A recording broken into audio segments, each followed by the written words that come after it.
Welcome to the Raw Files. Behind every closed door, there's a secret. Behind every silent face, there's a story the world wasn't meant to hear. Today, we peel back the layers of a case that defies logic and challenges the very core of human nature. Stay tuned, because the truth is never as simple as it seems. What you are about to hear are true stories, gathered from the darkest corners of the globe. Some of these cases have been closed, their mysteries tucked away in dusty archives. Others remain chillingly unsolved, leaving behind questions that time refuses to answer. But then, there are those cases where the official verdict just doesn't sit right, leaving us to wonder if justice was truly served, or if the real truth is still out there, hiding in plain sight. Today, we step into the shadows to peel back the layers of these enigmas. If you have a thirst for the truth, make sure to subscribe and join us for the journey ahead.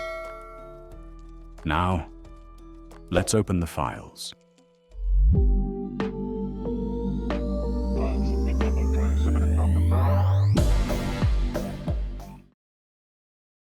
January 19th, 1996. A sanitation worker in Nanjing, China, finds a discarded bag of meat near the university district. She takes it home, planning to cook it for dinner. As she washes the pieces under running water, something tumbles out that makes her blood run cold. 3 human fingers. This discovery would lead investigators to one of China's most horrifying unsolved mysteries. A case so brutal, so methodical, that 28 years later, the killer still walks free. This is the story of Diao Aiqing, the girl who was turned into 2,000 pieces. Diao Aiqing was born in March 1976 in Yuanhe Township, Jiangsu Province.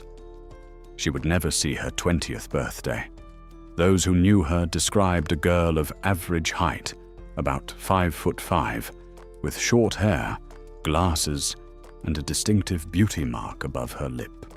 She weighed roughly 110 pounds, unremarkable in appearance perhaps, but determined in spirit. Education didn't come easily to Diao Aiqing. In 1994, she failed her university entrance exams, a crushing disappointment in a culture where academic success defines your future. But she didn't give up. She studied for another year, preparing, pushing herself, refusing to accept defeat. September 1995. 19 years old and finally victorious, Diao Aiqing passed her exams and gained admission to Nanjing University, one of China's most prestigious institutions. Her family was proud. Her future seemed bright. But she arrived late to campus, a full month after other students had settled in. The reason for this delay was never explained. Perhaps it was financial, perhaps personal. That missing month would become one of many mysteries surrounding her case.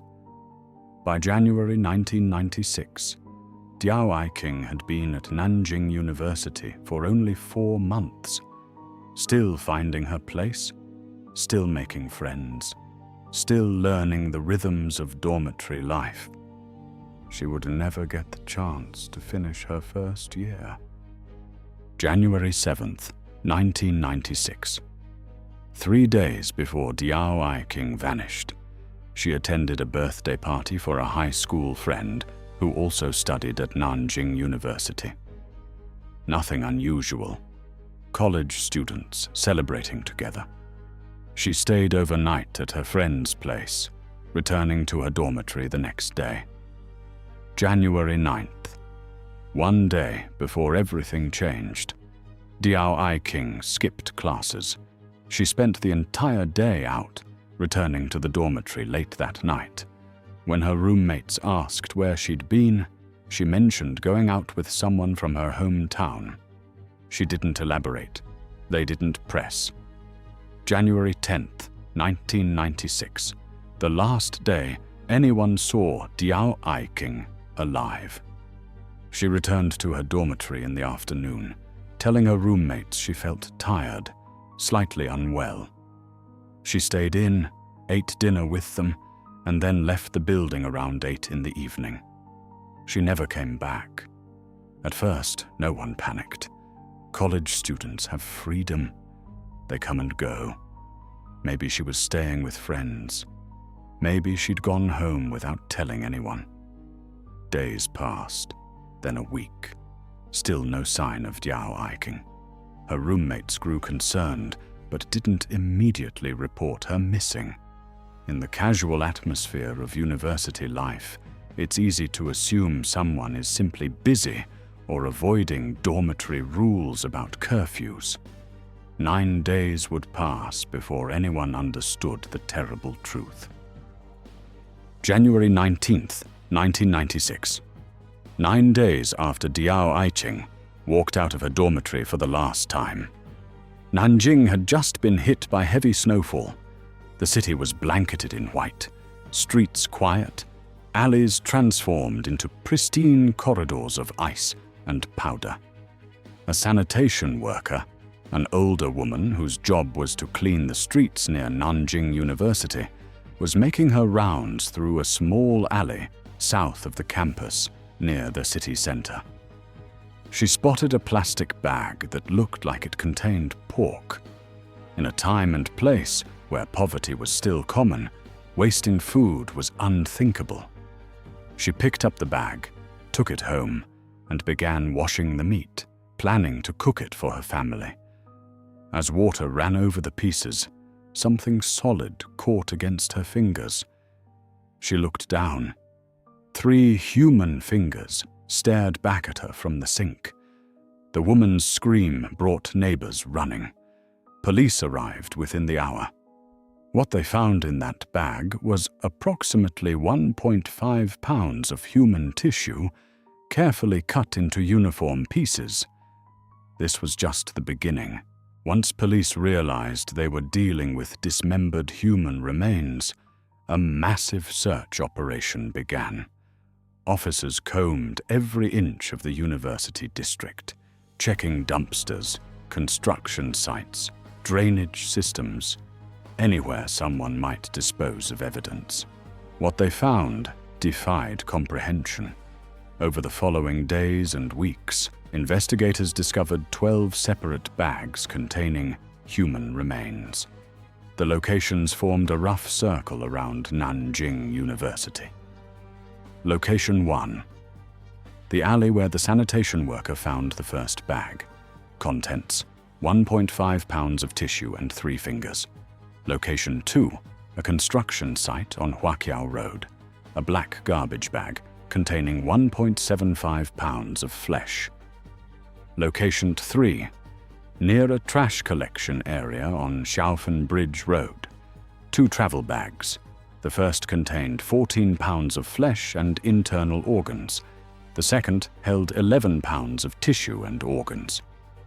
Location 4. Near the hospital affiliated with Nanjing University, close to Chengkou Road. Another garbage bag with 1.75 pounds of flesh.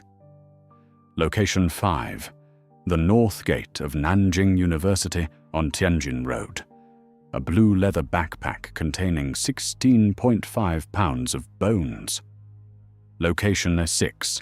The spring of Nanjing University. A black garbage bag with 1.3 pounds of flesh and organs. Between January 21st and 31st, near a river by a garbage dump, investigators found 2 bed sheets covered in blood. One contained a human skull and 3 limbs. The other held blood-stained clothing and approximately 3 pounds of additional remains. In the drainage system, they recovered more limbs. The heaviest single container was that blue backpack found at the university's north gate. 16.5 pounds of bones, systematically separated from flesh. In total, investigators collected over 67 pounds of human remains. When they pieced together what they could, they estimated they'd recovered about 70 pounds total, accounting for blood loss and fluid drainage. Every piece had been carefully cut. Over 2,000 individual pieces of flesh. The organs had been removed and arranged methodically inside the bags. The intestines in one bag were folded from the bottom up in 4 precise layers. Some of the tissue showed signs of having been boiled, not cooked thoroughly like food, but blanched in hot water. Forensic pathologists theorized this was done to stop the blood flow, to make the remains easier to handle and transport without leaving a trail. The fingers had been severed at the joints, not hacked randomly, but cut with surgical precision. The bones had been separated from the meat with skill that suggested either medical knowledge or extensive experience in butchery. Whoever did this knew exactly what they were doing. Through fingerprints from the severed fingers and by showing photographs to faculty and students, police identified the victim as Diao Aiqing, the student who had been missing since January 10th. Her family was notified.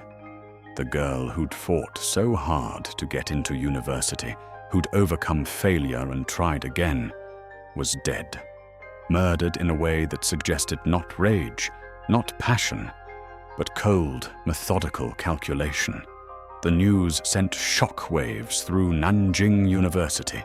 Students were terrified. Parents demanded answers. The media descended like vultures.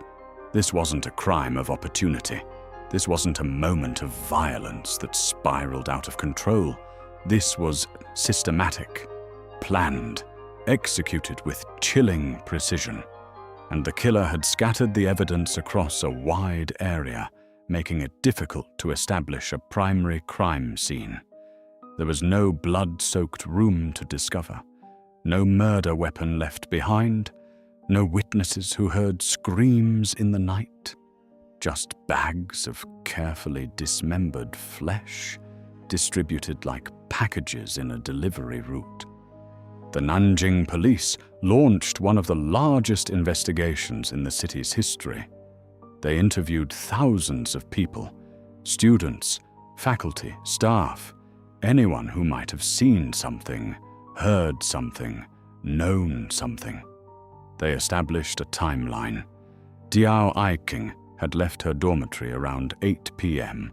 on January 10th. She was seen by her roommates. After that, nothing. She'd told people she was going out, but didn't specify where or with whom. This suggested she knew the person she was meeting. She felt comfortable enough not to explain her plans. Investigators considered the skill required to dismember a body so completely. They focused on 2 groups: medical professionals with knowledge of anatomy and butchers experienced in processing meat. Every medical student, doctor, and hospital worker in the area was interviewed and cleared. Every butcher shop owner and employee was questioned. DNA testing existed in 1996, but it wasn't widely available in China. Only major cities had the capability, and even then, the technology was primitive compared to today's standards. Nanjing didn't have a DNA database. Even if they'd extracted DNA from the remains and from a suspect, there was no way to run comprehensive comparisons. The investigation relied on old-fashioned police work, interviews, timelines, motive, opportunity. But as weeks turned into months, leads dried up. Suspects were questioned and released. Tips led nowhere. One disturbing theory emerged. What if Diao Aiqing had gotten into a dispute with someone in the dormitory management? According to some reports, she'd been reprimanded for using a cooking stove in her dorm room, a fire hazard and clear violation of rules. Could someone in authority have killed her over such a minor infraction? It seemed unlikely, but in the absence of other explanations, every possibility was examined. The fact that Diao Aiqing left the dormitory willingly on the night of January 10th suggested she was meeting someone she trusted, a friend, a romantic interest, someone who wouldn't raise suspicions. That person led her somewhere private, somewhere soundproof enough that a murder could occur without witnesses. And then, over the course of hours, perhaps days, that person systematically dismembered her body, boiled some of the tissue to stop blood flow, packaged everything into bags, and distributed the remains across multiple locations near the university. This required time, privacy, a place to work undisturbed, access to tools, knowledge of the area. The killer was methodical, patient, organized, and they vanished without a trace. For 12 years, the case went cold. The investigation continued officially, but leads evaporated. The trail went dead. Then, in 2008, the case exploded back into public consciousness. On May 28, 2008, someone created a memorial post on a Chinese website. The title simply read, Diao Aiqing. The content was brief. I really miss you. May you rest in peace. The post appeared for a single day, then vanished, deleted by the user or removed by administrators. But the internet never forgets. Screenshots circulated. People began asking questions. Was this the killer overcome by guilt? A friend remembering a lost classmate? Or someone trying to stir up attention? Then, on June 19th, 2008, a user with the handle Ke Wei Fa Luo posted a detailed analysis on the Tianya forum, one of China's most popular online communities. The post went viral immediately. The author wrote in clinical, almost academic language, analyzing the psychology of the killer. They used terms like shadow psychology, childhood trauma, and psychopathic tendencies. They referenced Diao Aiqing's taste in music, specifically heavy metal and rock, and suggested the killer might have shared this interest. The post described how the killer was likely highly intelligent, well-educated and organized. It theorized that Diao Aiqing had voluntarily gone to meet this person, meaning they knew each other. It suggested that during their conversation, she'd somehow triggered traumatic memories from the killer's childhood, leading to the murder. The level of detail was staggering. The psychological profile was sophisticated. The writing was compelling. People began to wonder, was this the killer bragging about their crime under the guise of analysis? Police investigated the poster. After extensive work, they identified him as a man born in 1982, meaning he was only 14 years old when Diao Aiqing was murdered, and he wasn't even in Nanjing at the time. He was simply a true crime enthusiast with a background in psychology and a talent for writing. His post was speculation, not confession. Well-informed speculation, but speculation nonetheless. The post was eventually removed at the request of authorities, but the damage, or perhaps the benefit, was done. The case was back in the public eye. People were talking about Diao Aiqing again, demanding answers, pushing for justice. But still, no arrests were made. Under Chinese law at the time, the statute of limitations for murder was 20 years. After that, even if the killer was identified, they couldn't be prosecuted. As January 20th, 2016 approached. Exactly 20 years after Diao Aiqing's remains were first discovered, public pressure mounted. Chinese citizens flooded social media with demands that this case not be allowed to expire, that the killer not be permitted to walk free simply because time had run out. In an unprecedented move, China's Criminal Investigation Bureau issued a special statement. For the murder of Diao Aiqing, there would be no statute of limitations. The investigation would continue indefinitely. No matter how much time passed, if the killer was found, they would face justice. It was a small victory, but a victory nonetheless. Diao Aiqing's case would never officially close.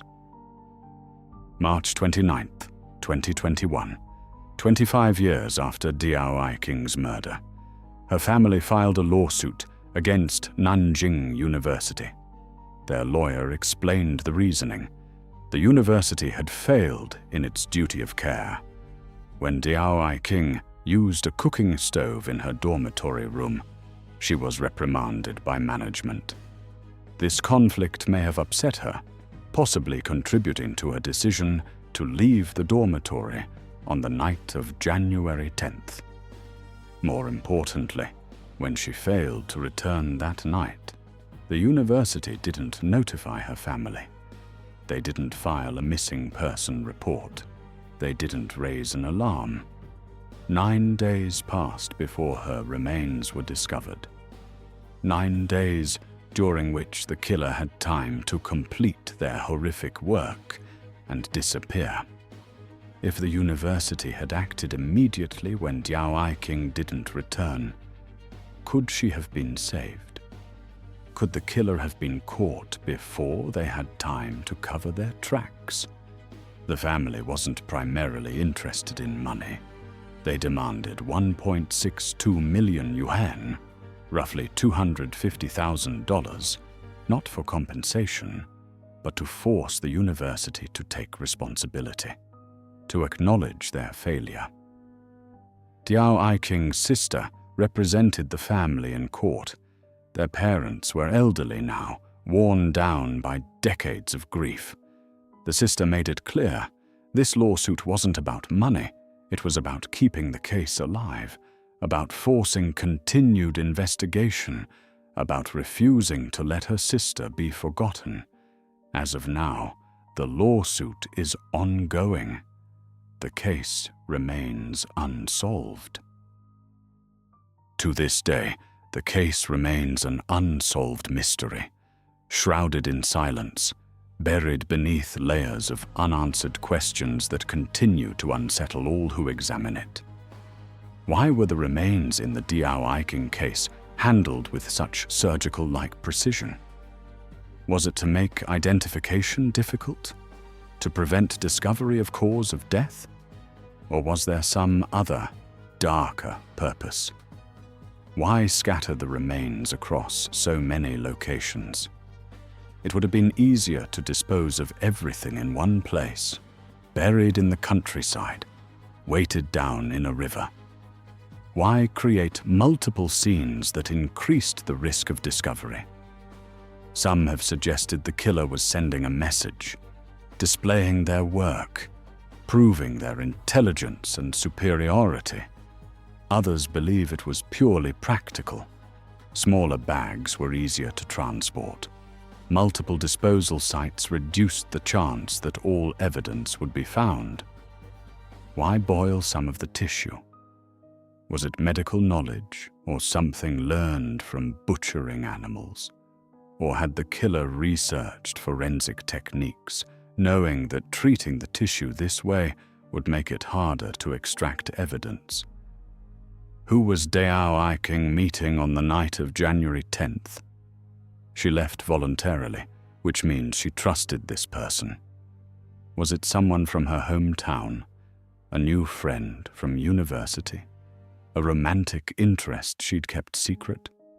Her roommate said she seemed tired and uncomfortable that afternoon. Was she already afraid of something? Had someone been threatening her? Or was it simply the flu, a bad day? Nothing sinister at all. Why did she arrive at Nanjing University a month late? Was there a problem with enrollment? A family issue?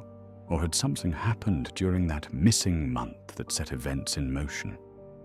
These questions haunt investigators still. Every lead eventually circles back to the same fundamental mystery. Who had the skill, the opportunity, the motive, and the sheer cold-bloodedness to do this? Diao Aiqing never got to celebrate her 20th birthday. She never graduated from university, never built a career, never fell in love, never had children. Her life ended at 19, cut short by someone who saw her as an object to be destroyed and discarded. Her family has spent nearly 3 decades seeking answers.